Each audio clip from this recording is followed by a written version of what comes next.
Hi everyone, in this video we're going to look at how we can use pentatonic scales across the whole neck in any key, but not just in a kind of vertical fashion. We're going to learn to play this way, using things like legato techniques, sometimes staccato as well. By the end of this video you'll be able to play in any key across the whole neck and make it more fluid. If you don't know the pentatonic scale patterns across the whole neck, I did do a video all about the caged method for this. I'll put a link on the screen and in the description. Let's do a quick recap on the patterns. Here's pattern 1 in A minor. I've got... It goes 5/8, 5/7, 5/7, 5/7, 5/8, 5/8. And reverse 8/5, 8/5, 7/5, 7/5, 7/5, 8/5. The root notes are here, on 5, on the D string of 7, 5 on the top E. So these are landmarks. You can find a key to play in by using those root notes. For example, if I was to move this note here to an E and play the same stretches, the same pattern, I've got the E minor pentatonic scale. However, another thing you can do, and you can see this on the scale diagram, you'll notice up here I've drawn in grey, behind the scale I've drawn an A minor chord using an E minor shape, bar chord. And this chord shape will always have pattern 1 around it. So if you were to say B minor, you could play a chord of B minor and play pattern 1 here and it will fit over that chord. Here's a chord of E minor using an E minor shape. I can play pattern 1 over this. Let's just see what that sounds like. So if I, in my looper here, play an A minor. That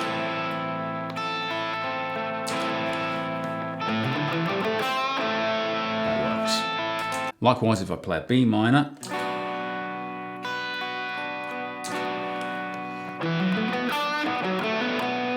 Pattern 1 will work over it. So chords are a really good landmark to help you find your way around the neck. Let's look at pattern 2. It goes like this. That's 8/10, 7/10, 7, this is the root note, to 10, 7/9, 8/10, 8/10. There's a root note here, by the way, on 10 of the B string. Coming back, 10/8, there's our root note, 10/8, 9/7, 10/7, 10/7, 10/8. So pattern 2 is a bit more awkward. The root notes are here and here, so they're a little bit harder to find. However, for now, it's perfectly fine just to sort of bolt that pattern onto the end of pattern 1. All the patterns overlap slightly like this. So for example, where pattern 1 ends, pattern 2 begins. On the A string, where pattern 1 ends, pattern 2 begins. So I've got this convenient overlap. So what I can do, instead of playing like this, pattern 1, pattern 2, when I'm soloing, I can slide in and out of the 2. I could go pattern 1, slide into pattern 2, maybe stay there for a bit, maybe slide back. And that's my first tip for you. I really like to use the G string as a way of sliding to pattern 2 because it only needs to move 2 frets, so 7 to 9, and I'm in pattern 2. I could actually do this. I could play the whole scale, pattern 1, get to the end, and then slide. Come back. Or I could use the B string, and so on. Moving on, pattern 3 looks like this. 10/12, 10/12, 10/12, 9/12, 10/13, 10/12. And back, 12/10, 13/10, 12/9, 12/10, 12/10, 12/10. I'm alternate picking here, by the way. You don't have to, of course, you can hammer on, but it's good practice to be able to alternate pick this. Now, you'll notice that the root notes are here this time on the 12th fret of the A string and the 10th fret of the B string. So you get this resolved sound on those notes. Now you could use a C shape or C minor shape bar chord, but it's really awkward. So for now we're going to keep things simple. We're just going to use the root note as a landmark. So if I wanted to say move pattern 3 to the key of E minor, I could find an E on this string. Pattern 3 always has a root note on the A string. So if I move this to an E, and play pattern 3, I've got the E minor pentatonic scale.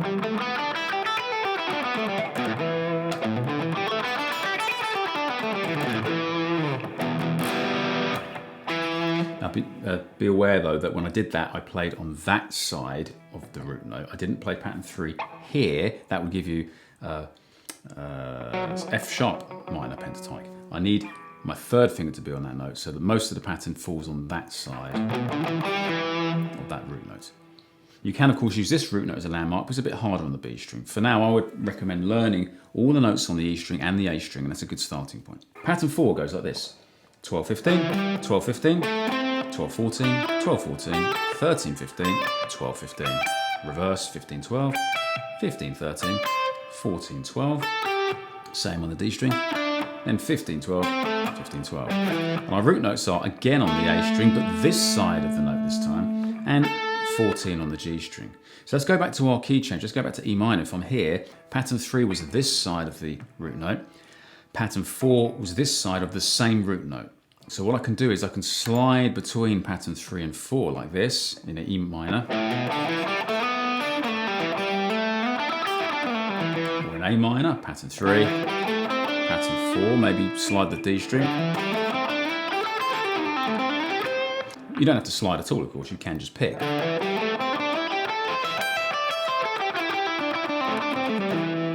And so on. Finally, pattern 5 looks like this. 15, 17, same again. 14, 17, same again. 15, 17, same again. And reverse, 17, 15, 17, 15, 17, 14, 17, 14, 17, 15, 17, 15.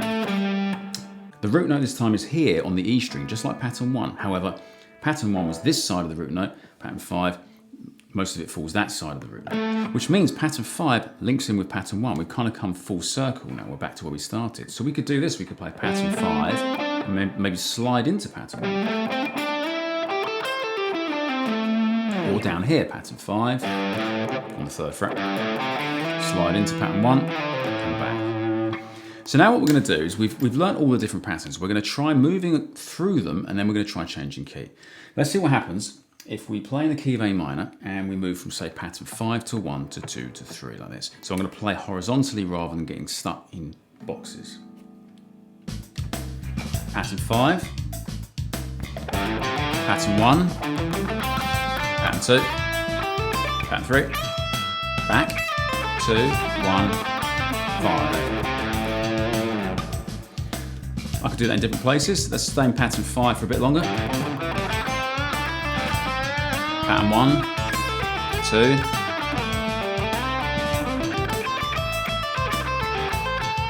and on pattern 3.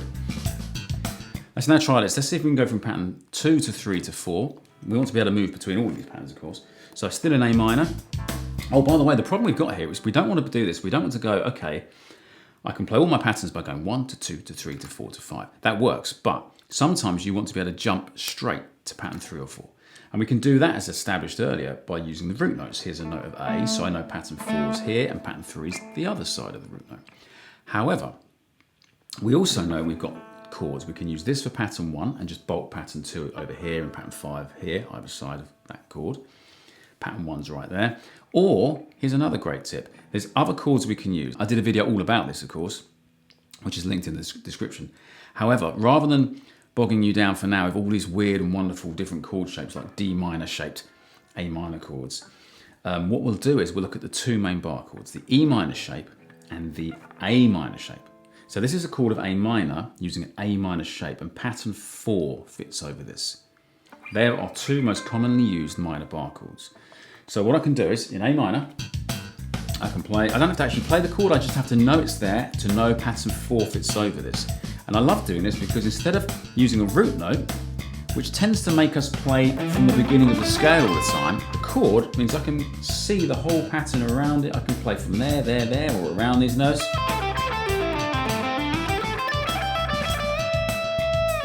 And of course I can then bolt pattern 5 on here, pattern 3 there, like this. Pattern 4, 3, pattern 4, 5.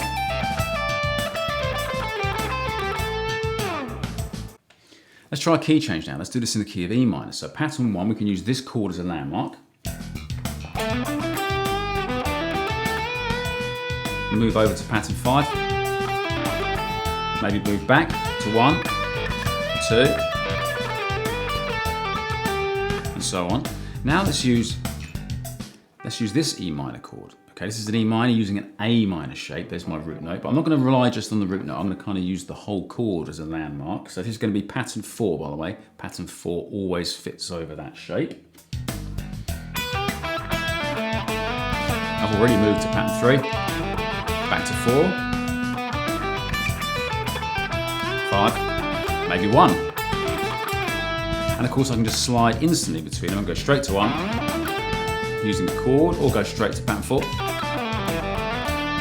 I don't have to piece them together, I can just jump straight to where I want to go.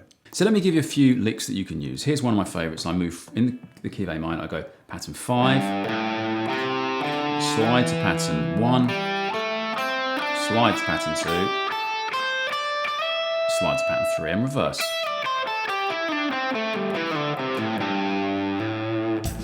Sounds like this.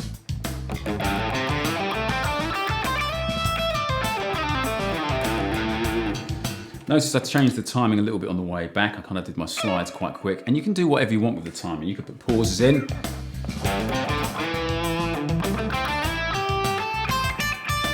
Repeat notes.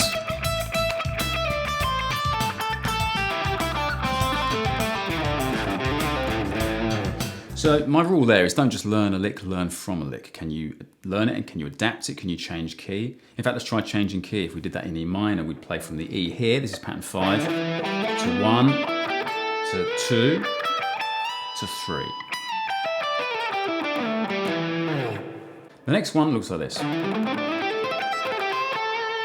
It's pattern 3 to 4. That last bit was.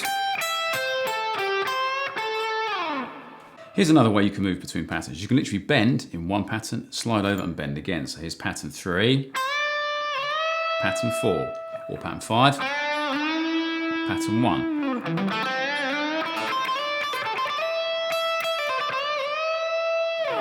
Thanks for watching, people. Don't forget to hit like and subscribe, and I'll see you next time.